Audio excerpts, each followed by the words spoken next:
প্রবাস জীবনে ব্যস্ততা ও কর্মব্যস্ততার মাঝে বিনোদনের এক ভিন্ন আবহ তৈরি হয়েছিল ফ্রান্সের সার্সেলে। বাংলা সংস্কৃতি, সঙ্গীত ও বিনোদনের নানা আয়োজনে নিয়ে জমে উঠেছিল Franco Bangla summer festival. Saha group ও অফিরার যৌথ আয়োজনে প্যারিসের অদূরে সার্সেলে স্টেড এমিল জোলা মাঠে অনুষ্ঠিত এই আয়োজনে অংশ নেন প্রায় 4,000-এর মতো দর্শক। বিকেল গড়ানোর সঙ্গে সঙ্গে দর্শকদের আগমনে কানায় কানায় পূর্ণ হয়ে ওঠে পুরো মাঠ। দর্শকদের যাতায়াতের সুবিধার্থে সার্সেলে গার্ড থেকে অনুষ্ঠানস্থল পর্যন্ত রাখা হয় ফ্রি শাটল বাস সার্ভিস। পাশাপাশি ছিল ফ্রি পেনাল্টি শুটে অংশ নিয়ে পুরস্কার জেতার সুযোগ। শিশুদের জন্য আয়োজন করা হয় বিভিন্ন খেলাধুলার। মাঠের চারপাশে বসানো হয় দেশীয় খাবার, পোশাক, গ্যাজেট সহ নানা পণ্যের স্টল। এসব স্টলে প্রবাসীরা যেমন দেশীয় খাবারের স্বাদ নেওয়ার সুযোগ পেয়েছেন, তেমনি কেনাকাটার পাশাপাশি পেয়েছেন দেশের সংস্কৃতি ও ঐতিহ্যের ছোঁয়া। আসসালামু আলাইকুম।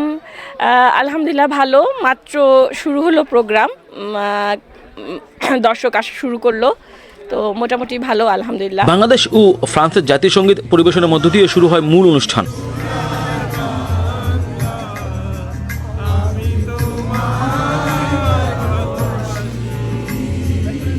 এরপর আয়োজকদের বক্তব্যের মাধ্যমে এগিয়ে যায় ফেস্টিভ্যালের কার্যক্রম। ফ্রান্স প্রবাসী শিল্পী অ্যারোরা ব্র্যান্ডের সঙ্গীত পরিবেশনায় মধ্য দিয়ে শুরু হয় সাংস্কৃতিক পর্ব। এর পাশাপাশি চলতে থাকে আকর্ষণীয় লটারি ঘোষণা। দর্শকদের জন্য রাখা হয় মোট 10টি পুরস্কার, যার প্রথমটি ছিল আকর্ষণীয় BMW গাড়ি, যেটি জিতেছেন সিলেটের মেয়ে রেজিওনা চৌধুরী। নেদারল্যান্ডস থেকে আসা শিল্পী নওশিন বৃন্তি ও জলের গানের রাহুল আনন্দের সঙ্গীত পরিবেশনায় আরো প্রাণবন্ত হয়ে ওঠে পুরো আয়োজন। তবে সন্ধ্যা নামার সঙ্গে সঙ্গে আয়োজনের উত্তেজনা পৌঁছে যায় চূড়ান্ত পর্যায়ে। মঞ্চে হাজির হন বাংলাদেশের কিংবদন্তি রকস্টার নগর বাউল জেমস। মঞ্চে উঠতেই উচ্ছ্বাসে ফেটে পড়েন হাজারো দর্শক। প্রিয় শিল্পীর গানের সঙ্গে কণ্ঠ মিলান উপস্থিত দর্শকরা। প্রায় 55 মিনিটের পরিবেশনায় 11টি গান গেয়ে পুরো মাঠকে ভাসিয়ে রাখেন জেমস। তার গানের তালে তালে নেচে গেয়ে আনন্দে মেতে ওঠেন প্রবাসী বাংলাদেশিরা। খুব ভালো লাগতেছে, এখানে আমরা সবাই একত্রিত হয়েছে এবং বাংলাদেশের যে একটা কমিউনিটি এখানে এসে দেখার পর আমাদের এত ভালো লেগেছে। এবং এখানে আমরা প্যারিসের বুকে আমরা এক টুকরো বাংলাদেশ আপনারা দেখতে পাচ্ছেন, এবং অনেক মানুষের উদযাপন আগ্রহর সাথে আজকের এই কনসার্ট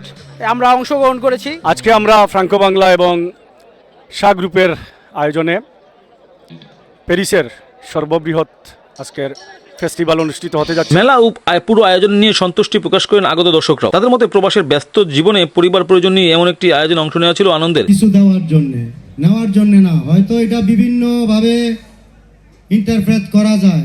তারপরে বলবো একজন রাব্বানি ভাই যোগে যোগে আসে না। আপনারা জানেন এর আগে একটি আয়োজন এই মাঠেই আমরা ঠিকঠাক মতো করতে পারিনি, তখন থেকে আমাদের একটা ইচ্ছা ছিল যে না, এখানেই আমাদের আবার শুরু করতে হবে।